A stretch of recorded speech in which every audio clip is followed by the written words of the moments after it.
Kita pakai Jamovi, anda akan perasan ia mudah sebab bila dia keluar tu, dia keluar dalam penulisan format tesis APA.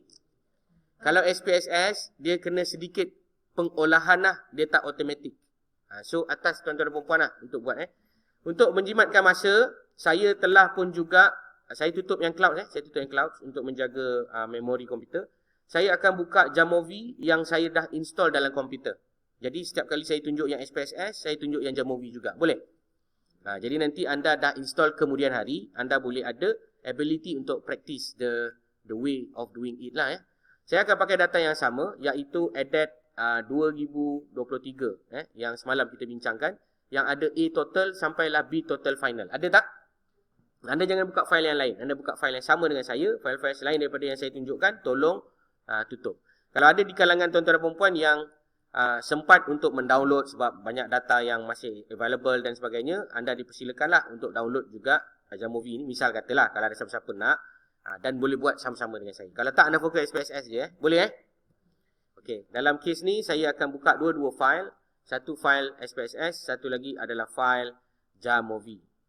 Satu adalah file SPSS yang dibuka dalam SPSS, satu lagi adalah file SPSS yang dibuka dalam Jamovi. Baik. Sekarang kita pergi kepada kita punya discussion semalam untuk kita mereka bentuk kita punya kajian. Semalam kita dah bincang tentang contoh bagaimana kajian ini punya tajuk. Betul Jadi pada hari kedua ni kita nak buat betul-betul sampai habis kajian ini ke peringkat yang telah boleh ditulis tesis penuh bagi perkara yang kita bangunkan ni. Okey, yang ini nanti anda boleh boleh dapatkan kemudian sinteks pun saya dah sediakan kat sebelah bawah. Baik, ini adalah day 2. Day 2 sekejap. Tak nampak Sekejap, saya cuba besarkan. Okay, setakat ni nampak?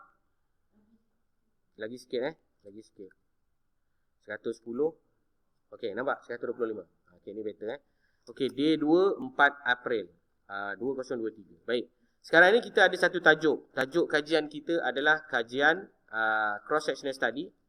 Cross-sectional study investigate relationship between socio-demographic and environmental factor that influence the stress level among patient ataupun klien in Klang Valley Hospital. Ini contoh. Alright, semalam kita dah bincang ada beberapa perkara, SD lagi, SG lagi, LC lagi, IV dan juga DV. So cross-sectional study ni adalah contoh kita punya apa? Kita punya SD, study design. Okay, investigate relationship between socio-demographic and environmental factor ni apa? Kita ada dua IV Ini IV yang pertama dan ini adalah IV yang kedua, environmental factors. Okay, betul? Kemudian kita ada yang seterusnya, nama dia adalah stress. Stress ni adalah kita punya apa? Pandai saya suka jawapan tu. Okay, client is client lah, our SG Okay, pandai. Okay, last Klang Valley Hospital ni adalah kita punya LC, location. Okay, dan yang mula-mula tadi cross-sectional study is the SD ataupun dipanggil sebagai study design. Okay, jelas kan? Nampak senang Okay, so kita ada beberapa research problem. Okay, ni contoh. So apa research problem kita? Okay, perhaps kita ada perkara berikut. Pertama, what is the level of stress among respondent? Betul tak? Kita nak tahu apakah secara umumnya respondent punya stress levels. Okay. Kemudian kita nak tahu what is the factor influence the stress in term of socio-demographic. Maknanya kita nak tahu adakah dia ni stres disebabkan oleh contoh dia jantina lelaki, dia jantina perempuan atau sebagainya. Dan kita juga nak tahu what is the factor that influence stress in term of apa lagi satu faktor kita adalah environment. Itu contoh. Okay, ini semua saya buat ni dalam pemikiran yang dalam beberapa saat saya bercerita dengan you all Maksudnya penambahbaikan tu sepatutnya kena ada kan, macam you kena baca balik, tengok balik. Okay. Ya, silakan. Okay, kemudian kita ada objektif, research objektif. Research objektif ni generally speaking kita akan ada berapa research objektif? Kita akan ada dua kan. Satu objektif umum, betul? Kita panggil sebagai general objective. So our general objective will be as follows. Apa objektif kita? To determine the relationship of socio-demographic and environmental factor that influence the stress level among respondents in Klang Valley Hospital. Okay, saya tulis KB je lah cepat. Okey, ini adalah kita punya general objective. Dan dalam general objective tu maklumat tuan-tuan dan puan, biasanya kat sini kita dah boleh nampak what kind of prospector analysis yang kita nak pakai. Maknanya apakah cara-cara kita nak menganalisis data tu, kita dah boleh nampak ya. Okey, kemudian kita ada specific objective. Kalau anda nak adapt dan adopt saya punya idea ni pun boleh lah, saya boleh galakkan lah. Specific objective ni biasanya saya cadangkan lah untuk bidang kamu dan juga untuk kelulusan kamu. Sebagai seorang advanced diploma, at least saya ada 3 lah. Tak payah buat sampai 4, 5, tak payah. Ada 3. Contoh yang pertama saya buat to determine the demographic. Contoh demographic and environmental factor in KV Hospital. Maksudnya saya nak tahu dulu mengenai IV. Perasan tak? Ini adalah susunan yang pertama. We want to focus on IV. What is the level of the demographic in term of demographic itself dan juga environmental factor yang ada dekat dalam kita punya tempat study ni lah. Yang kedua, to determine differences, okay? Differences of demographic and environmental factor towards stress level. Faham tak? To determine differences of demographic and environmental factors to determine differences of demographic.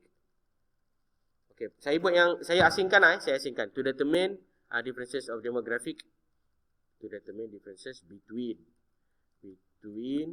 demographic and stress level.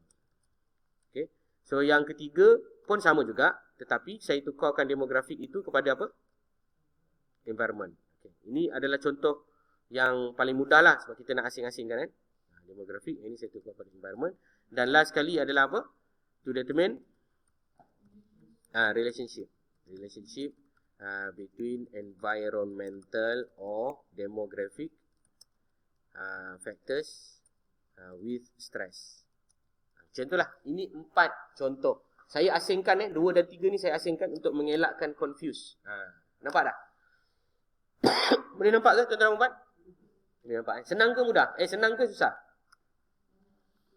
Kalau anda rasa susah, saya mohon maaf, tapi basically dia punya kata kunci kat sini, awak nampak kat sini ada perkataan differences, di mana kita akan ada ujian hipotesis untuk mencari perbezaan, dan satu lagi kita akan ada ujian hipotesis untuk mencari perkaitan. Itu je. Bila anda buat sesuatu macam ni, saya sengaja exaggerate, sebab ini student ADET ke mana-mana student R&R ni, saya memang tahu you all punya IQ ni sedikit tinggi lah, so saya sengaja dengki lah, letak demografi, letak environmental factor, bagi banyak-banyak sikit variable ya. Kalau ikutkan anda malas pun, anda sebenarnya anda boleh tulis to determine differences between selected variables, contoh. So selected variables itu ada 2, iaitu demographic dan juga environment. Contoh anda nak buat macam itu pun boleh ya. Cuma saya letakkan asing-asing ni supaya anda nampak lah, okey, kita konon-konon ada 4. Sebenarnya kalau level you all buat 3 pun dah cukup. Contohlah yang ini tak ada. Ini contoh tak ada. So anda hanya buat 3 je. Okay, now kita akan pergi kepada apa yang dipanggil sebagai hypothesis. So untuk hypothesis, kita akan ada berapa hypothesis? Siapa tahu?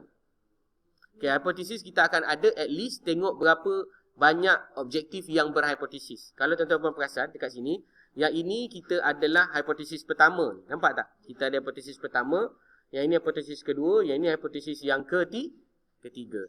So therefore, kita akan ada at least 3 hypothesis.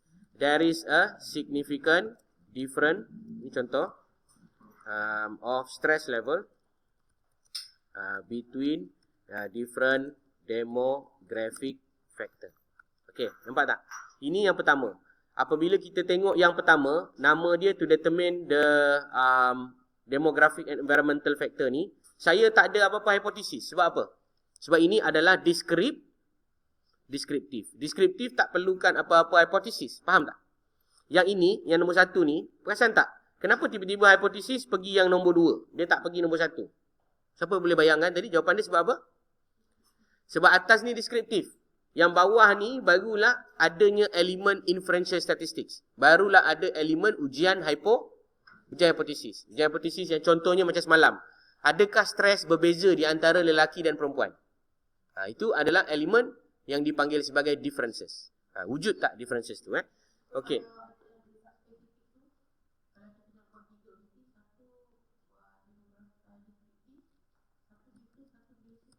Boleh. Sebab tu saya kata yang ini contohnya, biasanya lah, student akan buat yang nombor 3 ni tak ada. Biasanya tak ada nombor 3. So dia punya hipotesis, you all punya hipotesis akan ada 2 je. Satu, mencari perbezaan antara stress level dengan demografik. Yang kedua adalah mencari berkaitan antara stress level dengan demografik terpilih. Faham tak? Macam yang ini saya saja tambah, ya. Maknanya kita ada 2 variable IV, iaitu demografik dan juga stres, dan juga environmental factor bersama dengan stres. Itu je, saja je saya tambah 1, 2. Nanti apa beza anda buat master PhD pun sama je. Beza the complexity of the variable, tu je. So apa yang awak dah belajar sekarang, anda akan pakai untuk degree, untuk master, untuk PhD, sama je. Cuma beza the number of variable, the complexity of the procedure, and also the complexity of the analysis. That's all. The conceptual is the same. Why you conduct the study is you want to investigate and also fill up the research gap. Research gap ni tadi apa? Contoh kita dah ada kat sini. Kita nak tahu apa stress level, apakah faktor yang influence in term of demographic, apakah faktor yang influence in terms of environment. Kalau last kali kita dapati tidak ada apa-apa yang berkaitan dengan 2 faktor ini, reda je lah. Sebab itu mungkin akan dibincangkan oleh penyelidik yang lain. Okay. So yang last kali adalah there is a significant significant relationship between stress and selected and environment environmental or demographic factors. Okay, kalau anda dah mula nampak, maka sepatutnya hari ni dah boleh siap lah anda punya kajian, ya. Anda ambil je saya punya ni, download, lepas tu anda ubah ikut objektif masing-masing, ya. Memang okey, sekarang sekejap. Kat hipotesis ni, kita nak tulis hipotesis apa? Ada ulama-ulama ataupun pensyarah-pensyarah lain cadangkan tulis 2 hipotesis. Mengikut mazhab saya, mazhab saya macam saya ni buat mazhab sendiri, taklah. Maksudnya mengikut kefahaman saya dan penelitian saya sepanjang proses pembelajaran dan buat research ni, kita tak perlu menyatakan null. Kita perlu menyatakan hipotesis alternatif ataupun research hypothesis. Kenapa?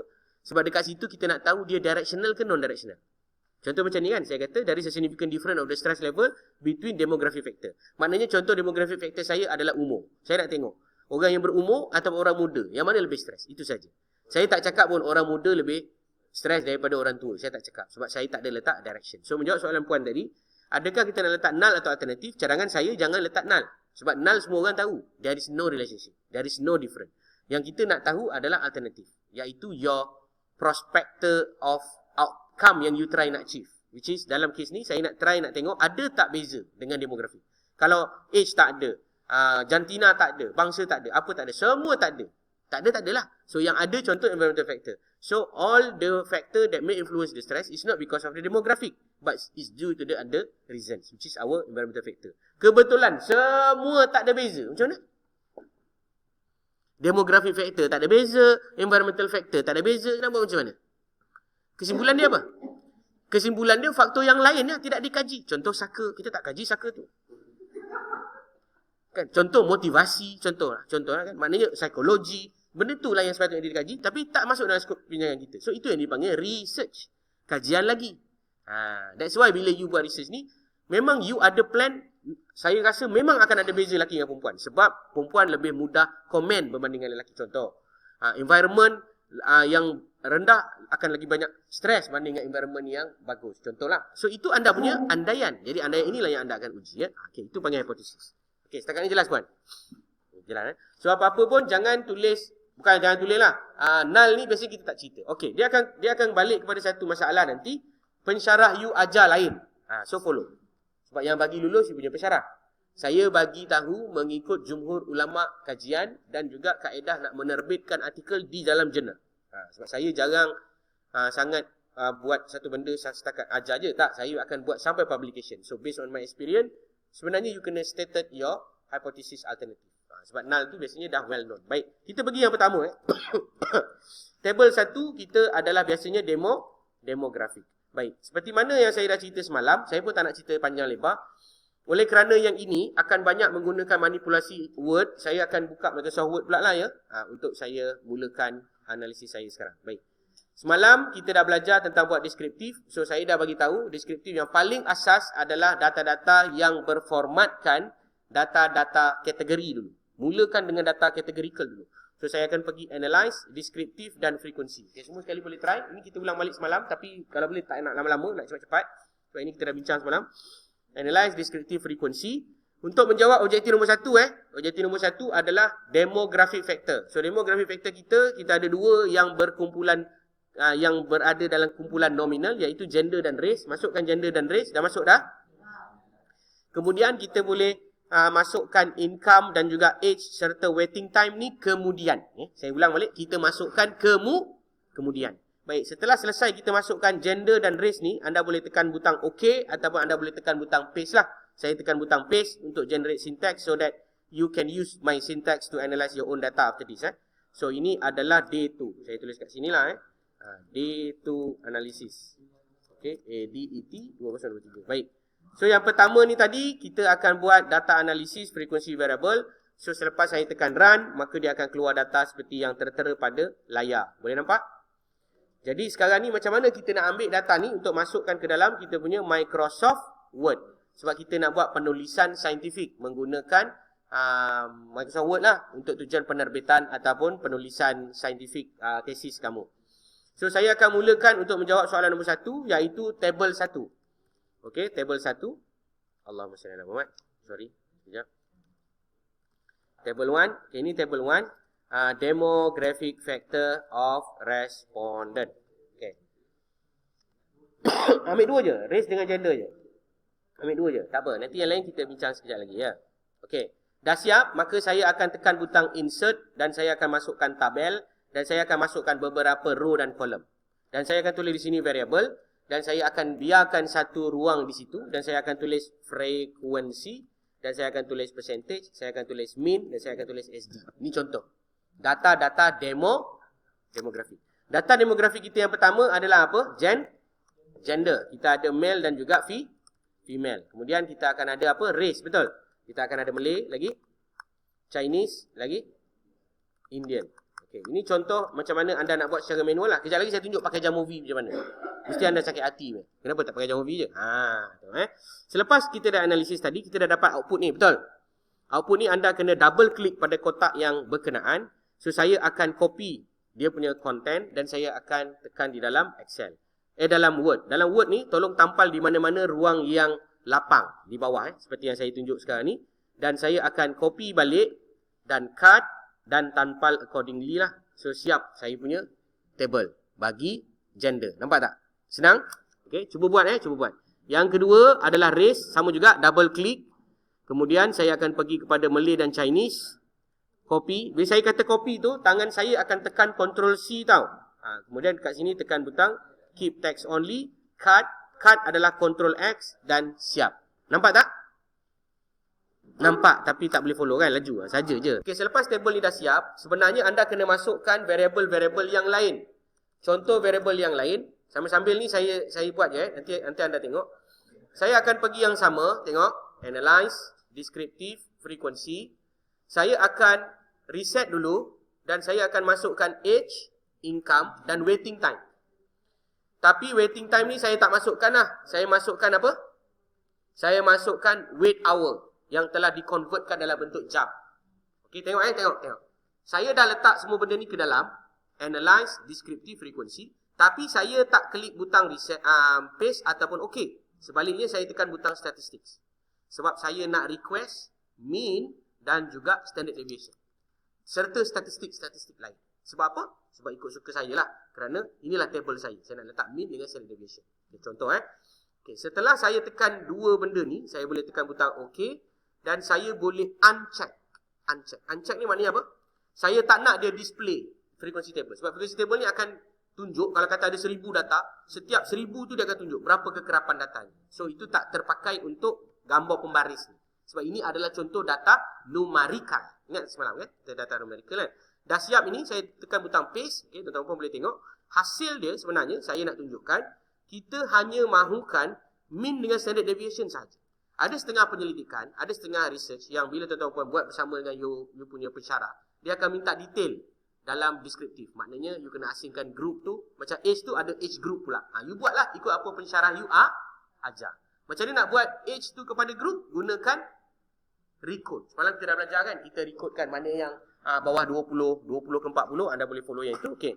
Kat sini sebenarnya saya nak ringkaskan yang saya nak masukkan sahaja data yang berkenaan dengan age. Okey, contoh age kat sini saya letak age. Kat sini konon-konon saya ada age kategori lah, 20 sampai 30. Okey, contoh. Kemudian saya akan ambil more than 40. More than 30, contohlah. Kemudian kat sini kalau tuan-tuan puan perasan, kita ada mean dengan standard deviation kan.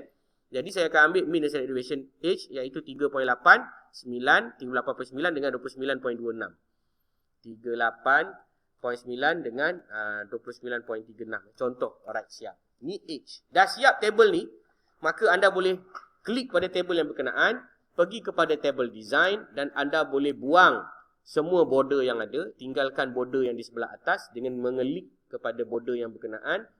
Okey, kemudian pergi kepada border yang lain yang paling bawah, maka siaplah anda punya apa yang dipanggil sebagai data. Nah, tapi yang ni mana nak dapat ni? Mana nak dapat age ni?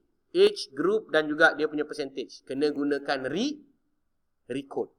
Okey, recode. Contoh ni saya tunjukkan sementara saya dah buat ni, saya tunjuk teruslah. Saya pergi dekat transform, recode into different variable. Saya akan tukarkan age ni kepada age.cat. Age.cat, di mana age.cat ini correspond to the following data, which is lowest through 20. Siapa yang kurang daripada 20 dipanggil sebagai kumpulan 1. Okey, kemudian dalam julat 20 ke 30 dipanggil sebagai kumpulan berapa? Okey, pandai 2, dan lagi satu adalah lebih daripada 30 dipanggil sebagai kumpulan 3. Selepas saya selesai, saya tekan paste ataupun OK, maka ia akan wujudkan satu syntax dan saya run lah syntax ni. Bila saya dah run, dia akan ada kategori yang berikut. Tapi tak ada label. So, kena double click dan pergi kepada value label. Satu adalah kurang daripada 20. Dua adalah berapa? 20 hingga 30. Okay. Kemudian kita ada 3 adalah lebih daripada 30. Selesai, saya boleh tekan butang yang berkenaan untuk kita analisis lah, iaitu Analyze Descriptive Frequency. Okay, ini contoh, saya reset, saya masukkan age.cat sebab saya nak tahu berapa banyak peratusan manusia dalam kategori grup berkenaan. Ya. Selepas saya buat demikian, maka saya akan dapat syntax dan daripada syntax ni saya akan analyze. Kalau anda malas, sekejap lagi copy je syntax saya ni, saya akan paste kat dalam link lah. Okay, ini dah siap, saya double click dan saya ambil sahaja value yang berkenaan dan saya tampalkan di dalam saya punya expression. Nampak? Ni jadinya bila kamu tampal, sebelum kamu tampal di tempat lapang dulu. Tampal tempat lapang dulu, keep text only, barulah anda copy balik semula. Ya. Dia leceh sikit lah. Okey, siap. Nampak tak? Ambil masa sikit lah. Dalam lebih kurang beberapa saat. Saya tak berapa suka lah sebab ambil masa. Okey, itu saja yang saya nak share untuk table. Saya harap tuan-tuan boleh cuba buat yang ni sekarang. Nanti saya bantu. Okey, silakan.